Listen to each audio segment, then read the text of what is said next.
皆さん、また来てくださってありがとうございます。こちらはマハッタンニューヨーク木曜日の午後です。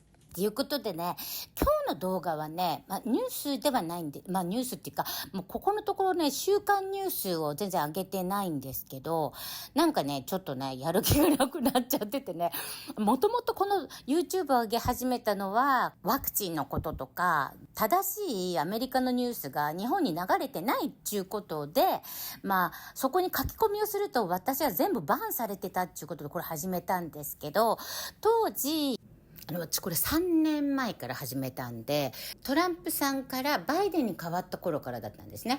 で、本当に、ひどかったんですね。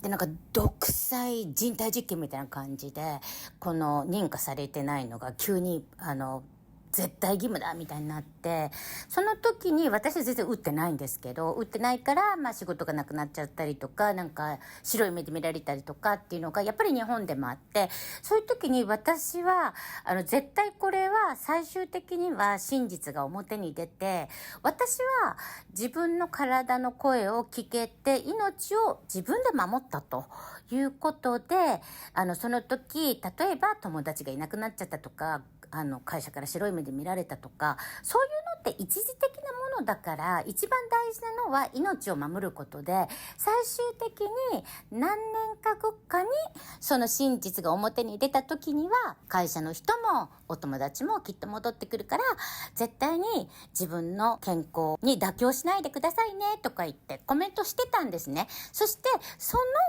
のゴール、二つのゴールが私は、このトランプさんが大統領になるまでは私上げ続けますって言ってて、もう一つは、このワクチンが結果的にゴールとして間違っていたと。これは体に悪いからもうやめますっていう、それが私の二つのゴールだったんですね。で、今日上げる動画は、とうとう、健康福祉省の局長である RFK ジュニアさんが、このワクチンは良くなかったと。もうこれに対する研究はもう終わりだっていうことで宣言してらっしゃるので聞いてください。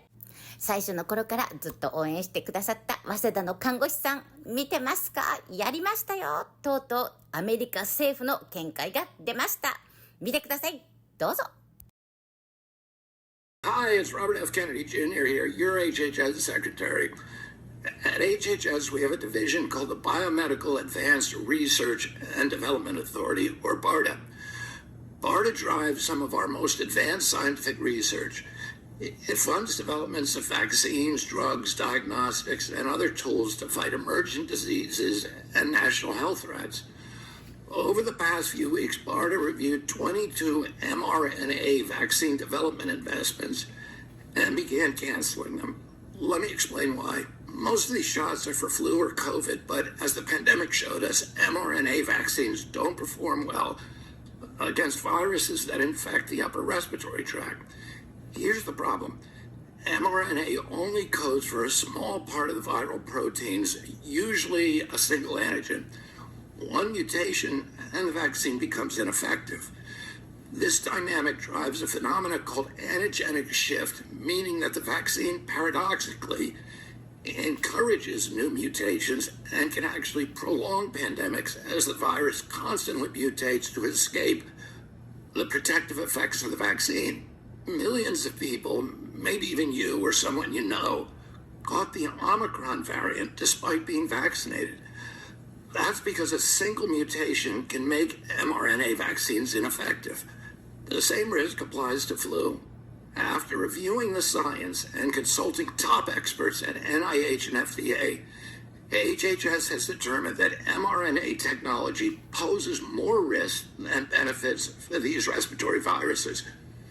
That's why, after extensive review, BARDA has begun the process of terminating these 22 contracts totaling just under $500 million. To replace the troubled mRNA programs, we're prioritizing the development of safer, broader vaccine strategies, like whole virus vaccines and novel platforms that don't collapse when viruses mutate. Let me be absolutely clear. HHS supports safe, effective vaccines for every American who wants them. That's why we're moving beyond the limitations of mRNA for respiratory viruses and investing in better solutions. Thank you. That's going to piss off a lot of people for a lot of different reasons, right? It's going to piss off a lot of people, first of all, for the fact that he's going to be ending funding for mRNAs. There's still a lot of people out there that believe they worked. I mean, I don't know why these people believe that. It's unclear what makes them think that mRNAs worked at all during the pandemic. I mean, a lot of people thought if they got the vaccine that they wouldn't get COVID. They got COVID. And then they said, well, if I get the vaccine, then I won't get COVID as bad. They still got COVID plenty bad. They said, well, then I won't die. Still people who were vaccinated died. I mean, it just simply didn't do what any of the people claimed it would do. And in fact, the studies came out from what was a Cleveland clinic, and I think they did the study twice and verified that the people who were vaccinated, the more vaccinated you were, the more likely you were to catch COVID. It actually made you more likely, and it was a direct correlation with how many vaccines you'd received. So yeah, it's time to say it didn't work, and there's no sense in continuing forward with mRNAs for respiratory illnesses like COVID or the flu. There's no need to continue on. That is common sense. What we're not used to seeing, though, is common sense, but we're also not used to seeing contracts like this being pulled. You know, there's just so much lobbying for money and there's so much incentive to receive money that we just keep going down these ridiculous paths of things that don't work or dangerous or deadly, and we continue doing them. And I'm not just talking about science and mRNAs. I'm talking about really with anything that comes to any sort of government contract. People like their government contracts. They don't want to give them up. So they lobby and they bribe members of Congress and people in the government to ensure that the contracts remain, even though whatever it is they're doing is ineffective or dangerous or immoral or whatever. And so it's good to see, finally, an instance where, yeah, we're not going to continue doing this stupid thing. It didn't work. Now we just need to admit it and we need to move on. But he brings up something else really important, and he says the vaccines cause mutations. And that is something that during the pandemic, as soon as the vaccine came out, that is when we started seeing variation after variation after variation of COVID. The variant had stayed pretty much the same until the vaccines rolled out.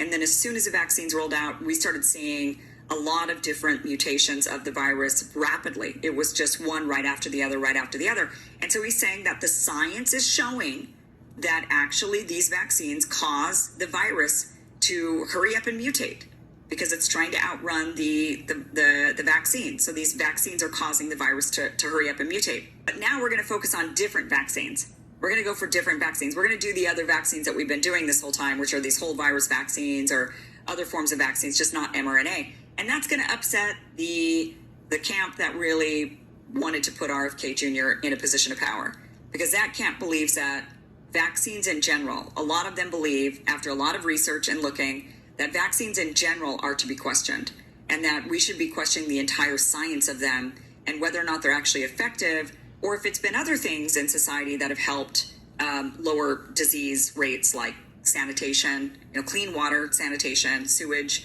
whatever in our food, things that people say actually that is what's caused disease to decline, or just the natural kind of waxing and waning of diseases.